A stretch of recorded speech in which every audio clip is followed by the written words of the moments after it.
First and foremost, you got to give credit to Ole Miss. I thought they made some big plays. Madison Scott, I'm going to say it, she's a pro. She's a pro. Obviously, we were on an off week and got to watch the Florida game and watch her take over. It was something we talked about our team, but you could talk about it, but when you're a pro, you just find a way to make plays. For her to hit that shot to force overtime, I just, again, think speaks volumes of that young lady. Obviously, I'm a big fan of hers. I knew her in high school, and she has a demeanor about her that I think Ole Miss is jumping on her back. But also, I thought it was a great game for women's basketball. Obviously, disappointed my team is, but at the same time, to think about what this game stands for, think pink, and you had two teams absolutely battling. We had a shot to win it before overtime would occur, and just guess what? One of those nights where it wasn't our night. But we try to do our best to keep them off the line. Anytime you give an opponent 30 free throws and you turn it over 19 times, it usually doesn't mean it's going to be a win. So, but again, credit to Ole Miss, and take some questions. I'm sure you know the stat. You were 38-0 when leading in 5 minutes left. Yeah. Your teams have been really good at closing out ball games and closed this one out when y'all played in Starkville. What do you think happened, especially offensively, there in those final 5 minutes and then overtime? Yeah, well, first of all, Jessica Carter fouls out with 1:28. She was in a rhythm, and we were doing a great job having balance. So I think that had a big factor. And then also they were able to set their defense. Fouls occurred. And most importantly, we had some huge missed box outs. When we go back, it's going to be tough to watch. We couldn't get a box out on the free throw line. Some 50-50 balls, ended up calling jump balls. Sometimes you need the luck of the whistle. And then, like I said, I like where we were at. We had a chance to win it. But, again, it's never about one play. When you look back, there were so many small things that occurred, a communication breakdown here, a play here. And then, again, I can't give enough credit to Madison Scott. She's a big-time player and made a big one at the end. You mentioned the turnovers. 12 of those came in the first half. I guess just how crucial was that, on the road in an environment like this? Yeah, 100%. Yeah, you want to get off to a good start. I thought we definitely got their first punch, but that's what I love about my team. Again, my word right now is fight. SEC's tough. To think before we played, correct me if I'm wrong, but Kentucky beat Florida, correct? Because I was not trying to watch the scores too much. I was trying to focus the game, but I heard that right before I left.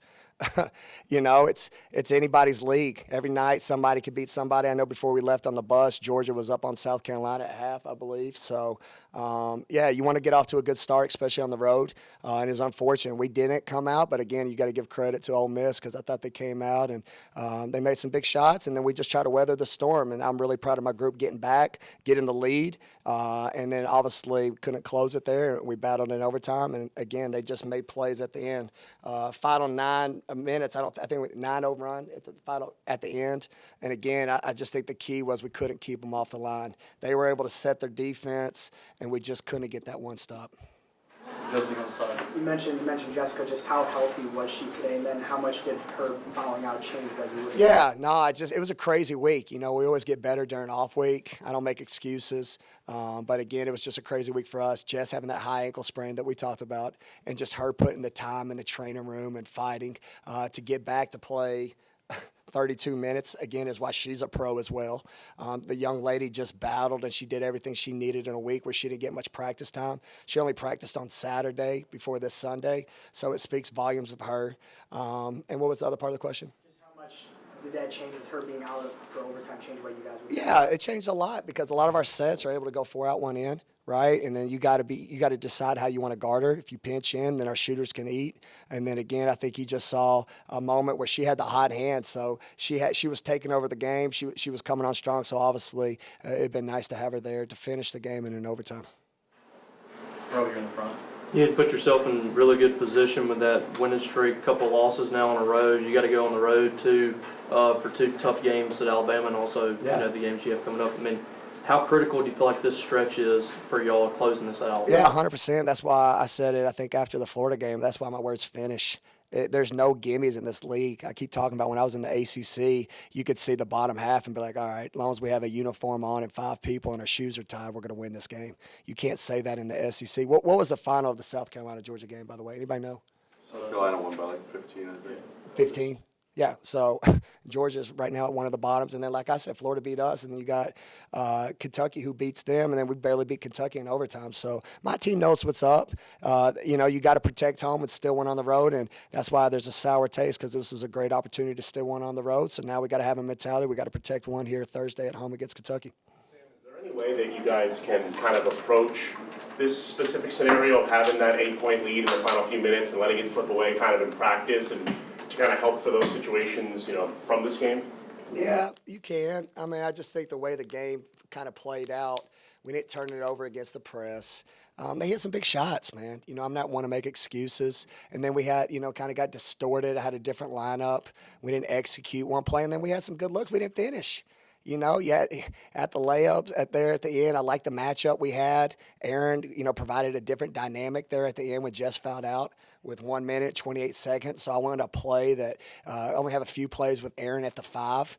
But again, I think it was like the missed free throw box outs, the plays where we could have extended the lead, could have kept that safe lead. But then when you don't do those little things, the crowd got involved, and you just weren't able to put it away, unfortunately.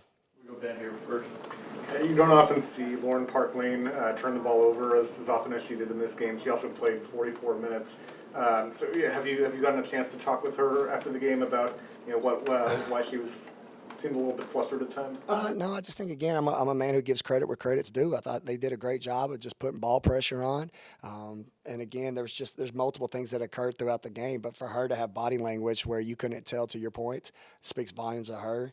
I thought she was huge in a lot of plays, and just was one of those nights, Justin DeStefano. Sam, you mentioned a couple times this year just about with this league, anybody can beat anybody on any night. Yeah. How much does, I guess, these past 2 losses sort of help you maybe push that point to the team, for these final last 4 or 5 games? Yeah, I mean, I think I got a smart enough team. I got 3 fifth-years who start, so I think they know what's up. Where they came here. You bend, but you don't break. That's who we are as people. We're gonna be a program of class. We're not gonna do anything crazy. We're gonna lace up our shoes and we're gonna play as hard as we can. Again, I'm proud of my team. They fought hard. It just wasn't our night. So we'll go back. We'll get to practice, and then we got to regroup and find a way to beat Kentucky at home Thursday. Jerk filled up the stat sheet today and, had 18 points. What did you think of the way, she played against this Ole Miss defense? Yeah, unbelievable. The kid's just relentless. She we talked about it there at the end. I was like, go time, kid. And she just loves that look. She loves that shot. She don't get caught up what happens in the game. I thought that power layup where she had a steal was huge. And then she just seizes these moments. She finds a way. She was under the weather, but yet she still played, to your point, 39 minutes. That kid's also a pro. And, again, speaks volumes of who she is as a player.